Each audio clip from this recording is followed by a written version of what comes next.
করবে না, শুধু বর্ডার সিল আপ করে দিয়ে একটা বোমা মারলেই তো কয়েক হাজার মইরা জায়গা। যদি ভারত গ্যাঞ্জাম করে বসে কিছু বোমা বিস্ফোরণ ঘটাই, তারা ওইখানে যাইয়া বর্ডারে কিছু অঘটন ঘটাইতে পারে, যেটা ভারত এটা ইয়েতে থাকবে, মেন্টাল টর্চারের ভিতরে থাকবে, এতটুকু। তাই বলে এমন না যে আমরা যাই সেভেন সিস্টার দখল করে নিবে, ভারত এই চিন্তা করে না যে বাঙালি যে সেভেন সিস্টার দখল করে আনবে। ওই যেমন হাসনাত আব্দুল্লাহ, সে বলছিল ভারতের কাছে 18 কোটি গুলি নাই, যে বাংলাদেশে 18 কোটি গুলি নাই, যে 18 কোটি গুলি দিয়ে 18 কোটি মানুষ মারবে। তার হিসাবটা এরকম, 18 কোটি গুলি নাকি ভারতের কাছে নাই। তা আমিও মাইনা নিলাম ভারতের কাছে 18 কোটি গুলি নেই, ভারতের কাছে 3-4 কোটি গুলি আছে, স্বীকার করলাম। তো তাতে কি 18 কোটি মানুষের 18 কোটি কি ভারত বিদ্বেষী? তার তো না। 18 কোটির মধ্যে আপনি যদি ধরেন যে 50% মানুষই ভারত বিদ্বেষী না, তাহলে আছে না? যুদ্ধ হলে তো জনগণের উপরে হামলা করা হয় না। না, সেটাই বলতেছি যে আছে মাত্র 50%, তার মানে 9 কোটি। এই 9 কোটি লোক আপনার যুদ্ধ চায় কিনা? তাও তো চায় না। এটা করতে করতে যায় দেখবেন যে আপনার 50,000 লোক নাই আপনার যুদ্ধ করার জন্য। তো এর 18 কোটি বুলেটের দরকার কি? আর 18 কোটি বুলেট বাদ দেন, একটা বোমা মারলেই তো কয়েক হাজার মইরা জায়গা। বুলেট ব্যবহার করার দরকার কি এত? আপনি কিচ্ছু করা লাগবে না, মারবেও না, আপনার ধরবেও না, আপনার কিচ্ছুই করবে না, শুধু বর্ডার সিল আপ করে দিয়ে সমস্ত টোটাল খাদ্যদ্রব্য বন্ধ করে দিবে। রাশেদ হায়দার ভাই, আপনাকে একটু একটু ইয়ে দিই। আজকে একটা নিউজ দেখলাম বাংলাদেশের মিডিয়াতে, ঢাকা ইসলামাবাদ বিমান সরাসরি বিমান চলাচলের অনুমোদন বাংলাদেশ তো দিয়েই দিছে, পাকিস্তানও সেটা অনুমোদন করেছে। এখন পাকিস্তানি বিমান বাংলাদেশে আসতে পারবে না, কারণ তারা বাংলাদেশে আসতে হলে ভারতের আকাশ সীমা ব্যবহার করতে হবে। ভারতের আকাশ সীমা পাকিস্তানের জন্য নিষিদ্ধ, কিন্তু বাংলাদেশের জন্য নিষিদ্ধ না। বাংলাদেশের বিমান পাকিস্তানে যেতে পারবে, বাট পাকিস্তানের বিমান বাংলাদেশে আসতে পারবে না। ভারতের আকাশ পাকিস্তানের জন্য নিষিদ্ধ। যদি পাকিস্তানের বিমান আসতে হয় তাহলে তারা আসতে হবে শ্রীলঙ্কা হয়ে, মানে দীর্ঘ সময় এবং অনেক ব্যয়বহুল, যার কারণে পাকিস্তানের কোনো বিমান এই মুহূর্তে বাংলাদেশে সরাসরি আসতে পারে না। তাহলে আকাশ সীমা একটা গুরুত্বপূর্ণ ম্যাটার নয় কি? এটা একটা ম্যাটার। এখন দেখার বিষয় হচ্ছে যে ভারত আমাদের বিমানের উপরও সেম নিষেধাজ্ঞা দেয় কিনা, যে যেসব বিমানগুলো পাকিস্তান যাবে সেগুলো ভারতের আকাশ সীমা ব্যবহার করতে পারবে না, বা পাকিস্তান থেকে আসা বাংলাদেশ বিমান হোক আর যে বিমান হোক ভারতীয় আকাশ সীমা ব্যবহার করতে পারবে না। এটা দেয় কিনা এটা দেখার বিষয়, তবে আমার মনে হয় না এরকম দিবে। তার কারণ হচ্ছে আপনার বলি, কাতার, কুয়েত, সৌদির অনেক বিমান আসতেছে না পাকিস্তানের আকাশ সীমা ব্যবহার করে, বাংলাদেশে আসছে তো, ইন্ডিয়ার আকাশ সীমা ব্যবহার করতেছে তো ওরা। তো সেই কারণে হয়তো এইটা ওই রকম যাবে না। তবে হ্যাঁ, পরিস্থিতি যদি খারাপের দিকে যায়, সম্পর্ক যদি আরো তলা নিতে যায়, তাহলে যাইতে পারে। যেমন আপনি আজকে দেখছেন যে গতকাল ওই যে মোস্তাফিজ ছেলেটা খেলতে গেছিল, 9.5 কোটি রুপিতে বিক্রি ছিল বেচারা, তারে বন্ধ করে দিল, খেলতে দিবে না। তো এর আগে পাকিস্তানের প্লেয়াররা খেলতে পারতো না, এখন বাংলাদেশের প্লেয়ার দেওয়া শুরু। এদিকে আবার আমাদের এই ক্রীড়া উপদেষ্টা ঘোষণা দিলেন কি, যে আইপিএল মনে হয় এটা, যে আইপিএল এর খেলা বাংলাদেশ থেকে সম্প্রচার করা হবে না। তো বাংলাদেশ থেকে সম্প্রচার করা না হলে কি হিসেবে সম্প্রচার করবেন না? যার ক্রিকেট খেলা, যার দেখার ইচ্ছা, যেই বেটা ব্যাটিং করে ক্রিকেট খেলার উপরে, হে ভিপিএন চালাইয়া দেখবে। সোজা হিসাব না, ও ভিপিএন চালাইয়া দেখবে, ও বাংলাদেশ দিয়ে দেখবে না, ও ভিপিএন চালাইয়া দেখবে। এখন এই রাজনীতি আস্তে আস্তে খেলার ভিতরে পর্যন্ত চলে আসছে। আগামী আরো কয়েক সপ্তাহে, কয়েকদিনে যা আরো কি কি দেখবো দেখেন।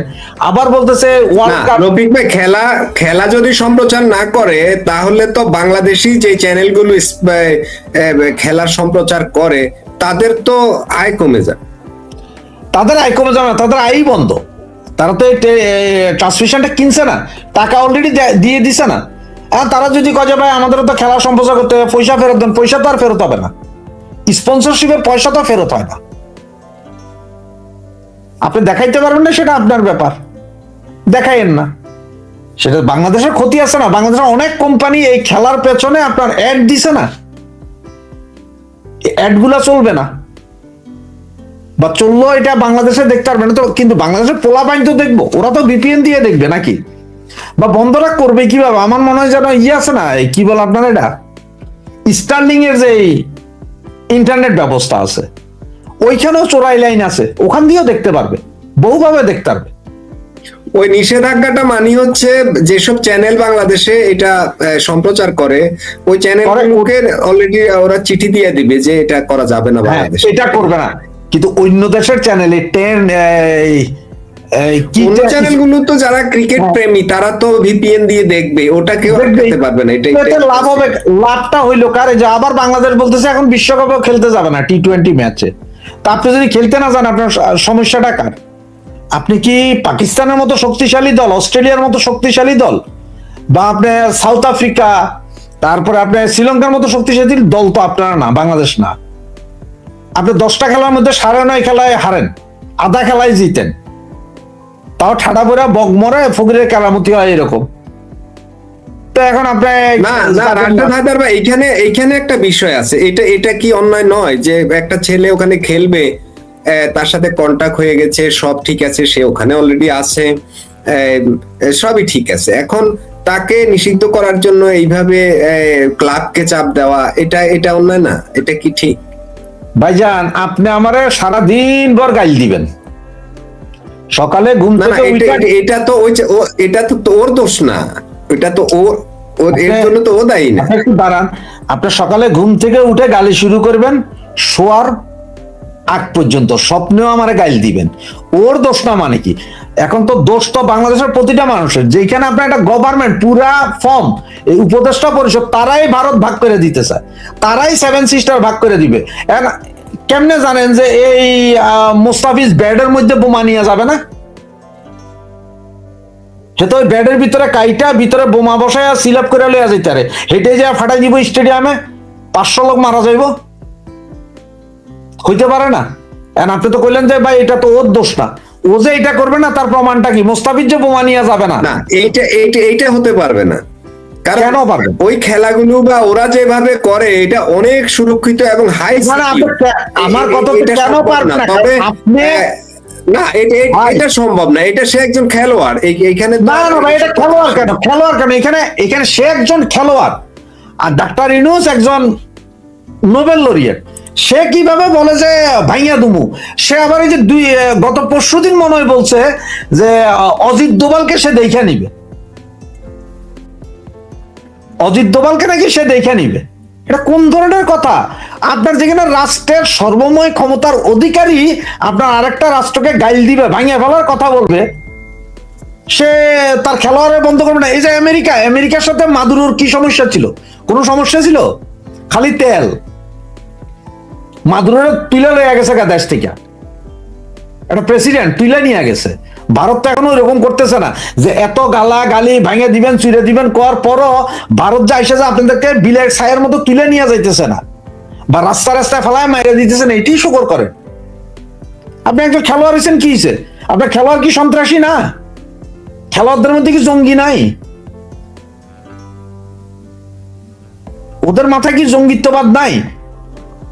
না, এখানে তো এই কজটা দেখানো হচ্ছে না যে তার। না, আমি আপনাকে এই কজটা দেখানো হচ্ছে না। এখানে হচ্ছে যে কজটা, সেটা হচ্ছে যে কলকাতার মানুষ, কলকাতার পাবলিক চাইতেছে না যে এই পারে বাংলাদেশে কোনো বাঙালি এসে খেলুক। ওদের কথা এটা যে যারা আমাদের দিনে রাতে গালি দেয় তাদেরকে আবার 9.5 কোটি টাকা দিব কেন? নিয়ার অ্যাবাউট $8 কোটি কেন দিব আমি? এত ডলার তো দিব না আরামজাদারে। ওর তো ইন্ডিয়ান রুপি দিবে না, কন্ট্রাক্ট হচ্ছে টাকা ডলারে। আমি ডলার দিব না, আমার দেশের ডলার। তোদের সাথে সম্পর্কই নেই, তোমরা সম্পর্কই রাখো নাই। তোমরা আমার এম্বাসিতে হামলা চালাইবা, তোমরা আমার এখানে ওই বোমাবাজি করার জন্য লোক পাঠাইবা, তোমরা মৌলবাদী জিহাদি গোষ্ঠী করবা, তোমাদের আইনে খেলাবো।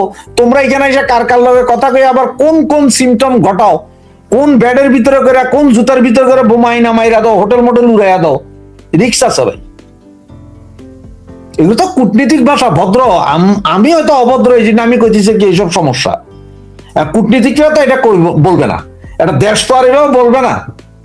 দেশ টেকনিক্যালি বলছে যে আমার দেশের জনগণ চায় না যে আপনার সাথে আপনার দেশের লোক আসুক খেলুক, সেটা চায় না।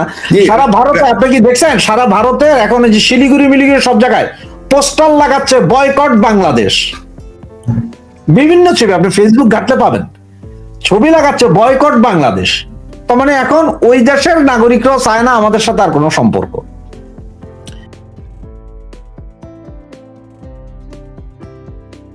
পাই রাশেদ হায়দার ভাই, একটা প্রশ্ন, সেটা হচ্ছে এই যে ভেনিজুয়েলার প্রেসিডেন্ট মাদুরো, তাকে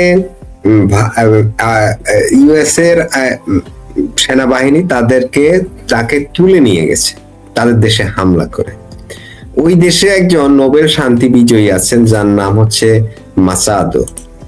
তিনি বলছেন এটা স্বাধীনতা, মানে আমাদের দেশে যে আমরা এরকম একটা স্বাধীনতার কথা শুনছিলাম 2.0, এটার সাথে কি ওই তা নিয়ে আমার মাথা ব্যথা কি? না বলছে কলম্বিয়া মাথা ব্যথা, আমি সেটা একটা সার্বভৌম স্বাধীন সার্বভৌম দেশ না, আমি কি এখন ভাই ঘটনা জোরজার মূল্যোক্তার মনে আছে যে ইরাকে মাস ডিস্ট্রাকটিভ ওয়েপেন, তাহলে তো আমরা সভ্যতায় নাই। পৃথিবী কি এখন কি কোনো সভ্যতার ভিতরে আছে? আসলে কি সভ্যতা? দেখেন চায়না কত বড় হারামজাদা, সে নিরাপত্তা দিব, ওই দিবে সেই দিবে। এই ভেনিজুয়েলার প্রেসিডেন্টকে ধরার আগে রাতের 10টা পর্যন্ত চায়নার সাথে বৈঠক পাশের রুমে, সবকিছু করে সে ঘুমাইতে গেছে। চায়নার তো চপাটাঘাত মারছে, এর নেভি সিল দিয়া তুলে নিয়ে গেছে। এখন ঘটনা হচ্ছে যে আমেরিকার দরকার ভাই তেল। ভেনিজুয়েলাতে পৃথিবীর সবচেয়ে বেশি তেল আছে, ব্ল্যাক ডায়মন্ড যেটারে বলে, ওর ওইটা দরকার।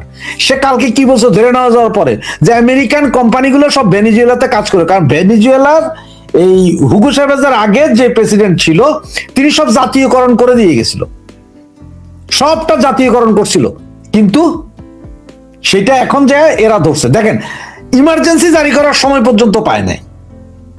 এখন অবশ্য এখান থেকে একটা জিনিস শিক্ষা নেওয়ার আছে, ইন্ডিয়া একটা জিনিস শিক্ষা নেওয়ার আছে যে ইন্ডিয়া তৃতীয় বৃহৎ শক্তিশালী দেশ, বৃহৎ শক্তি, ইকোনমিক শক্তিতে তৃতীয়। হেও এখন উচিত বাংলাদেশ থেকে কাউয়াগুলো তুলে নিয়ে যাওয়া এরকম, কারণ হে তখন এটা কেন বলছেন? দাঁড়ান আমি একটু বলছি, আমার দেশের সার্বভৌমত্বের উপরে কেউ আঘাত করবে সেটা আমি একটু বলছি।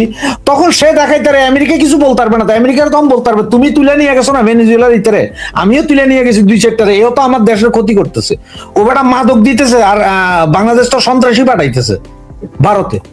আপনি একটা মিনিট সময় দেন। ওই যে আমার রফিক ভাইও বলতেছিলেন যে আইসিসিতে আমাদের যাওয়া, তারপরে এগুলো ইন্ডিয়ার অনেক অবদান আছে। সবচেয়ে মজার বিষয় কি জানেন, এই মুস্তাফিজ সম্ভবত বাংলাদেশ ক্রিকেট টিমে জয়েন করছে মানে 10 বছর হয়েছে কিনা আমি জানি না, 5-7 বছর হইতে পারে। যখন সে জয়েন করছে বাংলাদেশ টিমে তখন বলা হইতে পারে কাটার মাস্টার, মানে সে কিভাবে বল মারে এটা কিন্তু কেউ জানতো না, উইকেট পড়ে যাইতো গা। ঠিক তখন সর্বপ্রথম ইন্ডিয়ার এই আইপিএল এ মুস্তাফিজকে নিয়ে যাওয়া হয়েছিল, আর তখন এই বঙ্গুরা, বাংলাদেশের বঙ্গুরা বলছিল যে এই ইন্ডিয়াতে পাঠাইয়া মুস্তাফিজের ক্ষতি করে ফেলছে, বাংলাদেশের ক্ষতি কিভাবে, যে ইন্ডিয়ান ক্রিকেট প্লেয়াররা ওর বলে খেলতে খেলতে ওরা তো শিখে যাইতেছে, ভবিষ্যতে আমাদের যে কোনো টিমের সাথে খেলা হইলে ওরা বুঝবে যে কেমনে মারে মুস্তাফিজ বল। তো এইবার মুস্তাফিজের বাইর করে দিছে, তোরা তো খুশি হওয়ার কথা।